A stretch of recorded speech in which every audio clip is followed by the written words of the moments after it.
খাদ্য অধিদপ্তরের পরীক্ষা কবে অনুষ্ঠিত হবে? খাদ্য অধিদপ্তরের পরীক্ষা কবে হবে সেটি নিয়ে অনেকের মধ্যে কনফিউশন রয়েছে।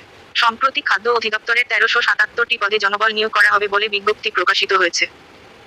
সেই নিয়োগ পরীক্ষা কেউ কেউ ভাবছে মে মাসে হবে, আবার কেউ কেউ মনে করছে সেটি হয়তোবা জুন মাসে হবে। তো অধিদপ্তরের পরীক্ষার তারিখ নিয়ে আপনাদের মনে যত কনফিউশন আছে সব আজকে আমি দূর করার চেষ্টা করব।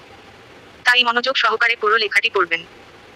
পরবর্তী পরীক্ষার তারিখ সম্পর্কে জানার আগে চলুন বিগত বছরগুলোর অধিদপ্তরের পরীক্ষার তারিখগুলো সম্পর্কে একটু জেনে নিন। এর আগে ২০১৮ সালে খাদ্য দপ্তরের সহকারী উপখাদ্য পরিদর্শক পদের পরীক্ষা হয়েছিল ২০২১ সালে। অর্থাৎ পরীক্ষা হয়েছিল প্রায় ৩ বছর পর। ২০২৪ সালের বিজ্ঞপ্তি অনুসারে ঠিক একই পদে লোক নিয়োগ করা হবে ২২২টি। অথচ তার বিপরীতে আবেদন জমা পড়েছে ৪,২৮,৭২৪টি। ১৩৭৭টি পদের মধ্যে সবচেয়ে বেশি নেওয়া হবে উপখাদ্য পরিদর্শক পদে ৩৫৬ জন। দ্বিতীয় সর্বোচ্চ ৩৪৬ জন নেওয়া হবে অফিস সহকারী কাম কম্পিউটার মুদ্রাক্ষরী পদে। সহকারী উপখাদ্য পরিদর্শক নেওয়া হবে ২২২ জন। খাদ্য অধিদপ্তরের পরীক্ষা কবে?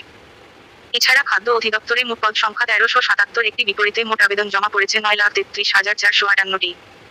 বুঝতে পারছেন এবার নিয়োগ পরীক্ষায় প্রতিযোগীর সংখ্যা অনেক বেশি।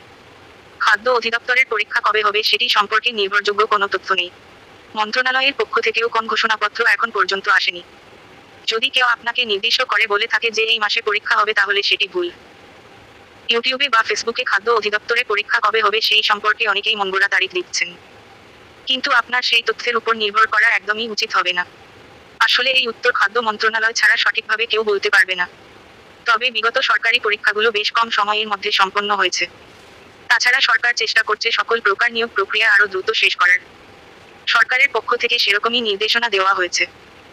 সেই হিসেবে আমরা শুধুমাত্র ধারণা করতে পারি যে খাদ্য অধিদপ্তরের পরীক্ষা ২০২৪ সালের শেষ সময়ের দিকে হতে পারে। তবে এটি শুধুমাত্র একটি অনুমান নির্ভর ধারণা। তবে নির্দিষ্ট তারিখ যদি জানতে চান তাহলে মন্ত্রণালয়ের পক্ষ থেকে ঘোষণা আসা পর্যন্ত অপেক্ষা করতে হবে।